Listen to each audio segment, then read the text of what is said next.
Kepala Disnaker Trans Sumsel dan asisten pribadinya ditetapkan sebagai tersangka dalam kasus dugaan pemerkosaan investor yang hendak mengurus penerbitan sertifikat keselamatan dan kesehatan kerja atau K3.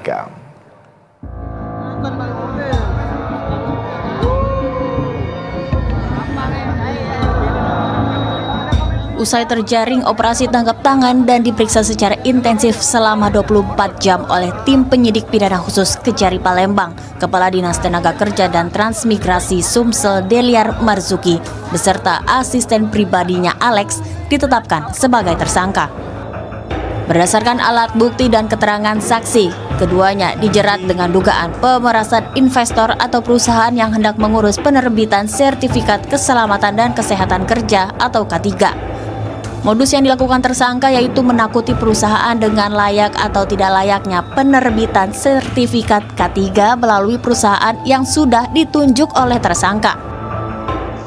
Melakukan provokasi kepada perusahaan-perusahaan dengan mengancam untuk memberikan sejumlah uang agar sertifikat tersebut dapat dikeluarkan. Kepala Dinas kemudian merekomendasikan salah satu perusahaan K3 sebagai jasa penilai untuk melakukan penilaian layak dan tidak layak perusahaan ini untuk mendapatkan sertifikat. Setelah ditemukan, andil Kepala Dinas mengancam ataupun memaksa investor ataupun perusahaan tersebut untuk menyerahkan uang. Uang tersebut kemudian ditampung di salah satu rekening perusahaan ataupun pihak penilai di jasa K3.